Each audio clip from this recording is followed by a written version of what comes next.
আসসালামু আলাইকুম এভরিওয়ান, সবাই কেমন আছেন? নিশ্চয়ই আল্লাহর রহমতে অনেক অনেক ভালো আছেন। তো ঈদের দ্বিতীয় দিন আমরা ঘুরতে বের হচ্ছি, কারণ বাচ্চাদেরও ইচ্ছা যে কোথাও ঘুরতে বের হবে। আর আশেপাশে তো তেমন ভালো ঘোরার মতো কোনো জায়গা নেই, তার জন্য আর কি আমরা চলে যাচ্ছি নাটোর গ্রিন ভ্যালি পার্কে। তো তার জন্য ফার্স্টেই সুজানগর থেকে বাসে উঠে নিয়েছি। আর আমার দুষ্টু ছেলেটা একটু বেশিই দুষ্টামি করতেছিল, আর বাসে একসাথে সিট না পাওয়াতে বড়মশাই পিছে বসছে। তো তারপরে এই যে পাবনা টার্মিনালে চলে আসছি, টার্মিনালে এখন নেমে আর একটা বাসে উঠে পড়বো।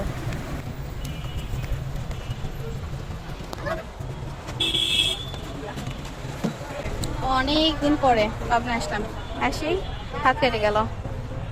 পাবনা টার্মিনাল থেকে বনপাড়ার বাসে উঠছি। বনপাড়া বাসে বলতে এই বাসটা করে যাবে, রাজশাহী যাবে না?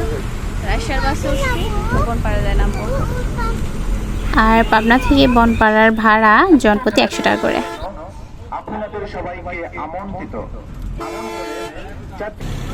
তো আমরা তো বনপাড়া পেয়ে গেছি, আর বাস থেকেও নেমে পড়েছি। এখন ইজি বাইক কিংবা সিএনজিতে যেটা ইচ্ছে সেটাতেই যাওয়া যেতে পারে। তো ইজি বাইকটা গেটের সামনে নামাই দেবে, তার জন্য আর কি আমরা ইজি বাইকটাই চয়েস করেছি। তো ইজি বাইকে উঠে পড়েছি। আর ইজি বাইকের ভাড়াটাও কিন্তু জনপ্রতি 70 টাকা করে। তো এই তো আমাদের গন্তব্য স্থান পেয়ে গেছি। তো আমরা জানতাম যে ভিতরে কোনো খাবার নেওয়া যায় না, পরে আর কি ওই জায়গাতে যেয়ে বুঝতে পারলাম যে না, খাবার নিতে অ্যালাউ করে, কোনো সমস্যা নেই।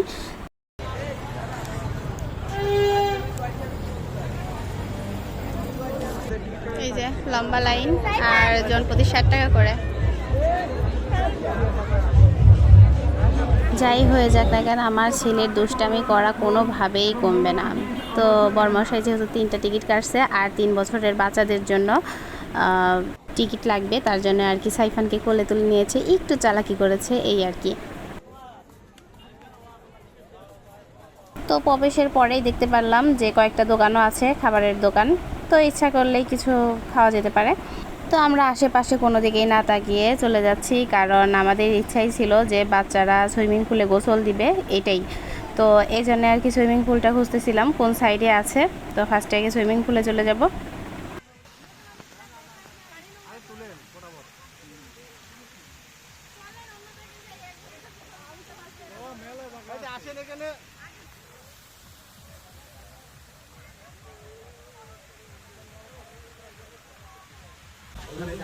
আশেপাশে যে পাশেই তাকাচ্ছি শুধু সবুজে আর সবুজের সমাহার, দেখতেই মনটা ভালো হয়ে যাচ্ছিল।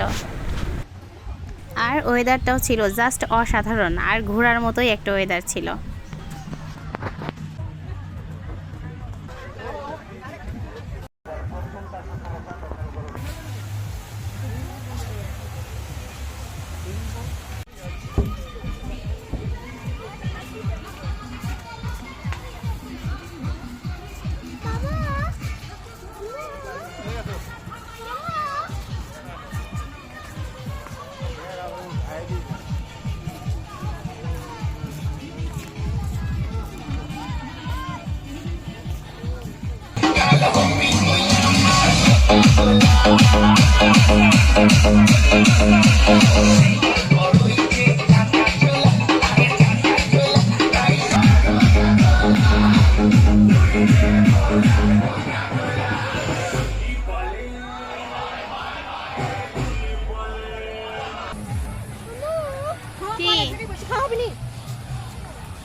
তো সুইমিং পুলে প্রবেশের মূল্য ছিল 250 টাকা করে জনপ্রতি। তো আমরা 3টা টিকিট নিয়ে নিয়েছি।